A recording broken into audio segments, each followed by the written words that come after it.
They've told ICE to get the F out of Minnesota. This is going to stoke the fire against ICE agents. And you're talking about ICE agents right now and being concerned about them.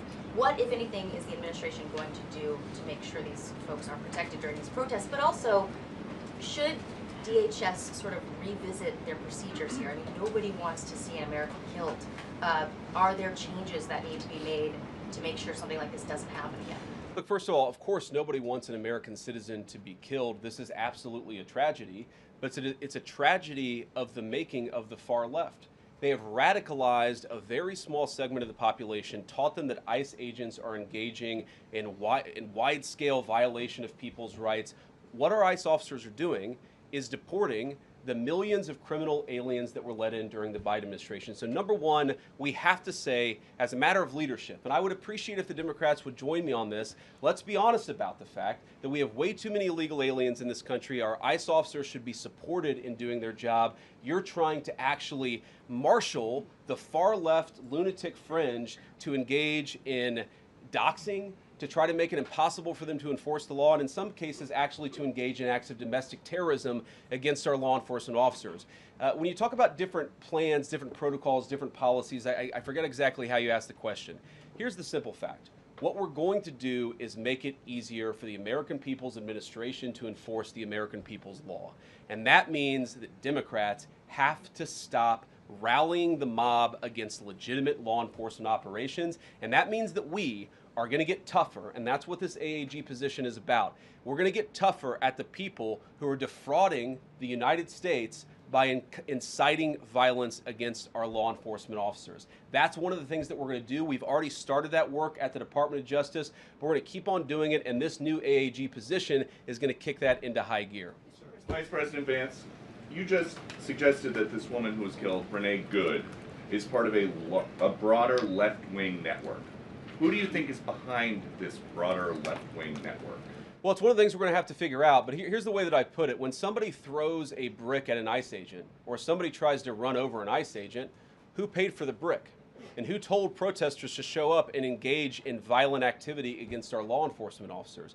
You see, just with this most recent terrible incident in Minneapolis, you see friends of this woman's or other people who are eyewitnesses saying basically that she was there to engage in obstruction of a legitimate law enforcement operation. How did she get there? How did she learn about this? There's an entire network, and frankly, some of the media are participating in it, that is trying to incite violence against our law enforcement officers. It's ridiculous, it's preposterous, and part of our investigatory work is getting to the bottom of it. Who's funding it? Who's supporting it? Who's cheerleading it? And of course, if there's illegal activity related to that, we're going to get to the bottom of that and prosecute it where we can. Mr. Vice President, thank you for taking questions today.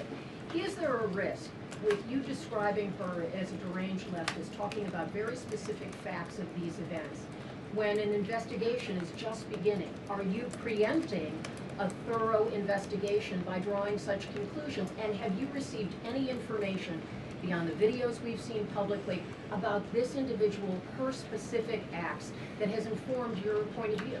Well, first of all, the Department of Justice is going to investigate this. The Department of Homeland Security is already investigating this. But the simple fact is, what you see is what you get in this case. You have a woman who is trying to obstruct a legitimate law enforcement operation. Nobody debates that. You have a woman who aimed her car at a law enforcement officer and pressed on the accelerator. Nobody debates that. I can believe that her death is a tragedy, while also recognizing that it's a tragedy of her own making and a tragedy of the far left, who has marshaled an entire movement, a lunatic fringe, against our law enforcement officers. I think what is clearly happening here, and it's going to keep on happening unless the Democrats wake up and say, you know what, you don't have to agree with our immigration policies. You don't have to agree with what the president or the vice president believe about immigration enforcement, but why don't you take this to the ballot box? Why don't you vote? Why don't you organize? Instead, what some of them are doing is encouraging people to get violent with our law enforcement officials. It's disgraceful, and it's got to stop. Just to follow up on that question, and again, thank you for taking questions, Mr. Vice President. There's clearly a lot of emotion in Minnesota, across the country, over this incident. You're calling Renee Good a deranged leftist. There's been heated rhetoric that we've also heard from officials. What responsibility do you and the president have to diffuse some of the tension that we are seeing play out in Minnesota, bring down the temperature as this investigation is unfolding? What we have a responsibility to do is to protect the people who are enforcing the law and protect the country writ large. Whether you're Democrat or Republican, you deserve to have the people's laws enforced in the United States of America. Now, again, I'm not happy that this woman lost her life. I'm not happy that this woman was there at a protest violating the law by interfering with a law enforcement action. I think that we can all recognize that the best way to turn down the temperature is to tell people to take their concerns about immigration policy to the ballot box. Stop assaulting and stop inciting violence against our law enforcement officers. That's the best way to take down the temperature. And we're not going to give in to terrorism on this. And that's exactly what's happening. People trying to antagonize, to commit acts of violence. They throw bricks at them. Sometimes they shoot at them. Sometimes they dox them. Sometimes they go to their place of residence and harass their families. This is classic terrorism. And we cannot say that when a far left fringe is inciting violence against our brave law enforcement officials, that we're no longer going to enforce the law. That's rewarding the very people who are engaged in this garbage. The actual reward that they just got is a new assistant attorney general who is going to prosecute and investigate this stuff even more aggressively than before. Yeah. Thanks for taking my question. So the head of Minnesota's investigations agency says that the U.S. Attorney's Office has essentially cut off the state investigations agency's access to the investigation. What is the precedent for that, and why shouldn't the Minnesota officials on the ground have access and evidence to work on this investigation? First of all, I wish the state officials in Minnesota would investigate why you have so many people who are using their vehicles and other means to actually interfere with a legitimate law enforcement operation. The precedent here is very simple. You have a federal law enforcement official engaging in federal law enforcement action. That's a federal issue. That guy is protected by absolute immunity. He was doing his job. The idea that Tim Walz and a bunch of radicals in Minneapolis are going to go after and make this guy's life miserable because he was doing the job that he was asked to do is preposterous. The unprecedented thing is the idea that a local official can actually prosecute a federal official with absolute immunity. I've never seen anything like that. It would get tossed out by a judge. So what I'd like Minnesota to focus on is the real issue that they're encouraging people. Minneapolis officials are encouraging people to commit violence against ICE officials. It's ridiculous. It's got to stop. Go ahead. Mr. President, thank you. You said earlier that there's a left-wing network to attack, to dox, to assault, and make it impossible for ICE officers to do their job. You told my colleague just now that there's an investigation going on into that network. Yep. So if everything that you say is true, how does being part of that network justify being shot?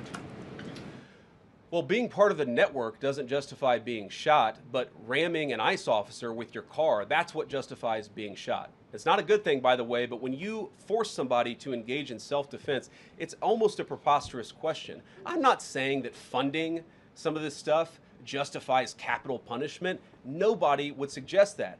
The reason this woman is dead is because she tried to ram somebody with her car and that guy acted in self-defense. That is why she lost her life, and that is the tragedy. Now, there may be other violations of the law and other penalties that are associated with those violations of the law. For example, if you are funding violence against our law enforcement officers, I'm not a prosecutor. My guess is that's not the sort of thing that earns capital punishment, but it should sure as hell earn you a few years in prison if you're funding the effort to try to assault our law enforcement officers. I'm sorry, guys. What's going on here? You guys are meant to report the truth. How have you let yourself become agents of propaganda of a radical fringe that's making it harder for us to enforce our laws? You just asked me a question that presumed that the reason why this woman died is because she was engaged in legitimate protest. She tried to run somebody over with her car, and the guy defended himself when that happened. Next question. The investigation is still ongoing. I said next question. Mr. Vice President, I mean, you presumably watched the video yourself. There's not the slightest doubt in your mind, having viewed it, that the victim, you still believe that she deliberately tried to ram him despite seeing this video? Look, I don't know what is in a person's heart or in a person's head, and obviously we're not going to get the chance to ask this woman what was going on. What I am certain of is that she violated the law. What I'm certain of is that that officer had every reason to think that he was under very serious threat for injury or in fact, his life. What I'm certain of is that she accelerated in a way where she ran into the guy. I don't know what was in her heart and what was in her head, but I know that she violated the law, and I know that officer was acting in self-defense. It raises an interesting point, though. Look,